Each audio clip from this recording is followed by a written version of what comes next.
Saya akan memulai debat pidato saya dalam 3, 2, 1. Pertama, kita masuk ke latar belakang. Mosi ini berada di dunia di mana hukum dipandang sebagai kekuatan sah yang bisa mengatur keadilan di seluruh negara. Hukum sendiri berfungsi untuk melindungi masyarakat, korban, dan juga pelaku. Di mosi ini, kami sebagai tim pro menentang adanya plea bargaining, yang artinya kami menentang seorang pelaku hukum bisa diberi kesempatan untuk meminta pengampunan ataupun kesempatan kedua, karena pada dasarnya mereka adalah terdakwa yang perlu langsung diadili secara penuh tanpa proses plea bargaining yang justru bisa memakan waktu tambahan yang tidak perlu, yang bisa dimanfaatkan mereka untuk melakukan hal curang yang tidak perlu. Lalu kita masuk ke poin kedua saya, yaitu karakterisasi. Di sini, aktor Tanya adalah terdakwa itu sendiri. Mereka jadi subjek yang diperdebatkan nasibnya, dan juga mereka rentan karena posisi mereka yaitu adalah terdakwa, yang mana itu membuat mereka jadi rentan karena ya mereka tidak dipandang baik di masyarakat. Lalu kita masuk ke aktor bertanggung jawabnya. Di sini aktor bertanggung jawabnya adalah jaksa, di mana mereka bertanggung jawab untuk menentukan nasib terdakwa dan menentukan jalannya hukum. Lalu kita masuk ke poin ketiga saya, yaitu beban pembuktian. Di sini kami sebagai tim pro perlu membuktikan bahwa plea bargaining tidak efisien dalam hukum. Dan juga kami perlu membuktikan bahwa plea bargaining itu tidak efisien terutama dalam hukum di Indonesia. Sementara di tim kontra sendiri, mereka perlu membuktikan bahwa plea bargaining itu efisien dan justru tidak menjadi kesempatan bagi terdakwa untuk curang dan memanfaatkan waktu tambahan. Lalu kita masuk ke poin keempat saya, yaitu mekanisme. Di sini kami akan membawakan model di mana di dunia kami saya akan menentang plea bargaining, dan ini akan dijalankan secara wajib sebagai aturan dalam pengadilan dan juga diterapkan secara langsung agar efisien. Dan dengan disclaimer sedikit bahwa dalam aturan yang akan diterapkan ini, terdakwa akan langsung menjalani proses peradilan dan diadili secara langsung, dalam artian bukti dan saksi segera dicari agar hukumnya adil dan mengurangi kemungkinan terdakwa melakukan kecurangan selama durasi plea bargaining tersebut. Sekarang kita masuk ke poin kelima saya, yaitu preemptif. Di sini lawan mungkin akan mengatakan bahwa plea bargaining ini tidak baik. Plea bargaining justru baik karena terdakwa diberi kesempatan untuk berkontemplasi, tapi ini justru salah karena pertama negasinya, ya pada dasarnya hukum harus dilakukan dengan efisien dan cepat agar terdakwa bisa segera dapat keadilan. Dan juga di Indonesia sendiri masyarakat konservatif, yang artinya mereka butuh hukum yang cepat dan efisien. Sekarang kita masuk ke poin ke-6 saya, yaitu argumen. Sini saya akan membawakan 4 poin. Pertama, argumen saya berjudul Hukum Indonesia yang Konservatif. Pertama, masalah. Di sini, plea bargaining akan dilakukan di Indonesia, yang hukumnya itu sendiri konservatif. Yang mana, bagi masyarakat konservatif, hukum harus efisien dan cepat dilakukan, agar bisa membuat terdakwa segera diadili dan jera. Lalu kita masuk ke poin kedua saya, yaitu alasan pembuatan. Di sini saya akan membawakan mekanisasi. Kita mulai dari bottom line-nya. Di sini kami ingin membuktikan bahwa plea bargaining tidak akan berlaku di hukum yang konservatif. Lalu aktor yang akan berubah di sini adalah jaksa, karena mereka jadi menentang plea bargaining di Indonesia karena ya konteksnya yang konservatif itu tadi. Lalu apa alasan strukturalnya? Di sini jaksa harus patuh ke budaya lokal, karena pada dasarnya hukum itu perlu sesuai dengan budaya agar bisa dipatuhi.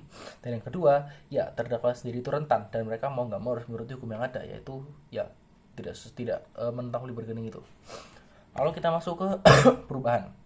Di sini jaksa jadi sadar dan akan konteks dan menerapkan hukum-hukum lain yang sesuai dengan konteks Indonesia, agar nantinya hukumnya diterima dan punya legitimasi dan dipatuhi oleh masyarakat Indonesia itu sendiri. Sekarang kita masuk ke poin selanjutnya, yaitu livelihood. Di sini insentifnya hukum harus bisa dipatuhi dan jaksa akan rugi jika legitimasi hukumnya lemah, ya karena tidak sesuai dengan budaya dan adat. Oleh karena itu hukumnya harus sesuai dengan budaya dan adat agar pada akhirnya hukumnya dipatuhi di Indonesia. Lalu kapasitasnya, ya hukum itu sendiri adalah sesuatu yang superior dan harus dipatuhi oleh masyarakat, maka dia punya kapasitas untuk berubah sesuai dengan konteks yang ada. Lalu kita masuk ke konteksnya itu sendiri.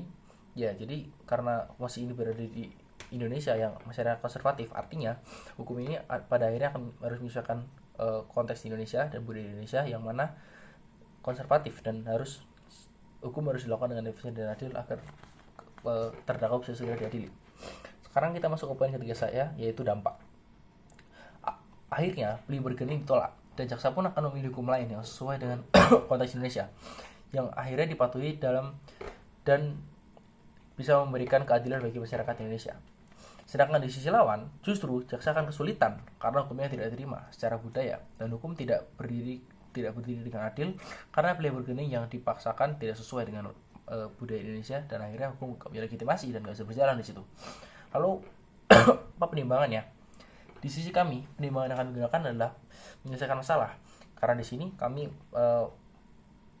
menaikkan legitimasi hukum sendiri di Indonesia, hukum plea bargaining yang menolak plea bargaining di Indonesia, karena itu tidak sesuai dengan budaya dan akhirnya jika itu ditidakkan di Indonesia, legitimasi akan naik. Lalu sekarang kita akan masuk ke argumen kedua saya yang berjudul inefisiensi plea bargaining. Pertama masalahnya, di sini masalahnya plea bargaining itu justru bisa dimanfaatkan oleh terdakwa untuk mendapat sarana seperti menyogok dan hal ilegal. Ini akhirnya memberi terdakwa itu kesempatan untuk lebih bebas saat nanti dia melakukan persidangan penuh, dalam artian ya karena dia berhasil nyogok polisi, akhirnya dia bisa diberi kebebasan dan dia bisa diberi kesempatan lebih tinggi untuk pada akhirnya dia masuk lepas dari hukum. Lalu apa alasan pembuktiannya? Di sini kami akan membawakan mekanisasi. Dengan bottom line, ya kami ingin membuktikan bahwa plea bargaining itu bisa memberikan kesempatan untuk berbuat curang dan membuat proses pengadilan itu gak adil. Aktor yang akan berubah di sini ya adalah jaksa yang secara pandangnya berubah jadi melihat plea bargaining sebagai sarana yang tidak sesuai dengan hukum. Lalu apa alasan strukturalnya? Di sini jaksa menjunjung keadilan terbuka dengan perubahan, yang artinya ini bisa terjadi karena ya plea bargaining itu bisa ditolak karena jaksanya open minded. Lalu ya terdakwa itu sendiri rentan dan mau nggak mau dia harus menuruti hukum yang ada kan. Lalu perubahan apa yang terjadi? Di sini perubahannya akhirnya plea bargaining itu ditolak dan terdakwa tidak bisa punya kesempatan curang dan akan menjalani pengadilan dengan adil. Apa yang terjadi? Pertama, insentifnya hukum harus bisa dipatuhi dan mereka jaksa akan rugi jika legitimasinya turun ya karena nggak akan ada yang ikut hukumnya. Lalu kapasitasnya ya hukumnya superior, pada akhirnya hukum itu bisa berubah dengan sesuai dengan kemauan jaksa, dan konteksnya ya Indonesia itu konservatif ya, artinya mereka ingin terdakwa itu diadili segera mungkin dan itu tidak sesuai dengan plea bargaining. Dampaknya akhirnya plea bargaining itu ditolak dan jaksa pun memilih hukum lain yang sesuai dengan Indonesia. Dan pertimbangannya di sini kami gunakan di sini adalah bagaimana hukum itu bisa berdampak pada suatu negara. Sekian, I'm proud to propose.